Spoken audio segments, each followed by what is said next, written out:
Personally, my writing really relies on physical locations. So when I wrote my book, Learning to Hate, it takes place in San Francisco. And my scenes take place in real locations that I know from living there for 12 years.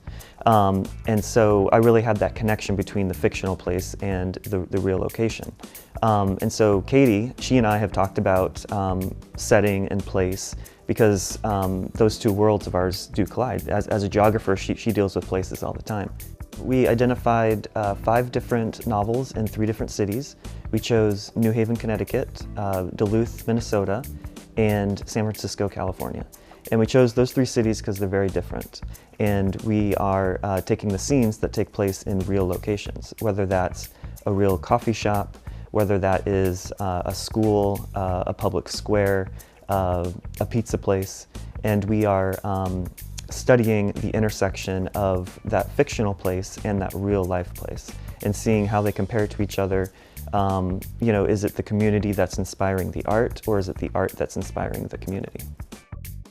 I actually studied place-based education, which is an education method that kind of tries to connect people to the environment so you can think about more complex issues in context.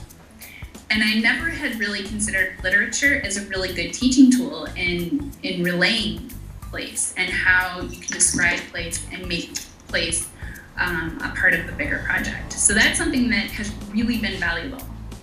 You know, I have my own way of creating art, and much different from a scientific method of doing that. And it's been good. It's been good. It's been fun. It's a completely different perspective. But what Katie brings to the table is methodology. I mean, she really understands what it means to collect data, to analyze data, and to come to conclusions.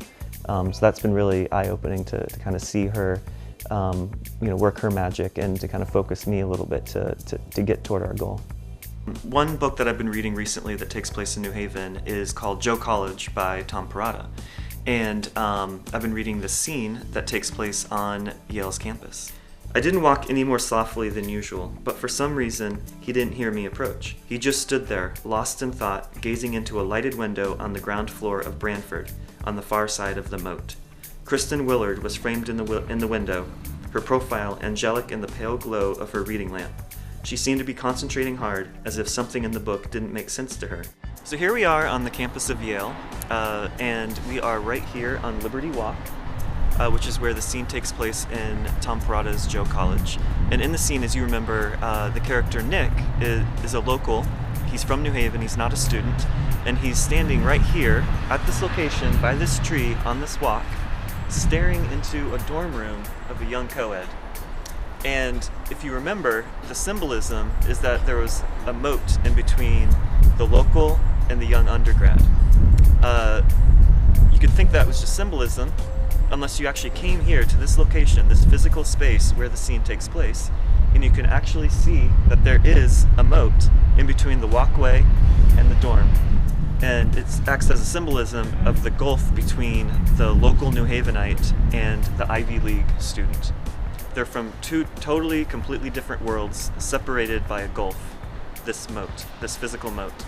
And that's how the physical location of Yale University inspired this author to write this scene. In order to study the intersection of real places and fictional places, we needed a research tool. So what we did was we hired an engineer, former Google engineer. We hired him to build an online database for us. And basically that allows us to map fictional and physical places in an application that we can go back and research. And the data is collected and captured through this application, and it can be exported to other researchers, to students, to basically anyone who wants to find out, you know, where these scenes really take place. So what we really wanted to study was the intersection of those 2 ideas, and really talk about the intersection of community and literature.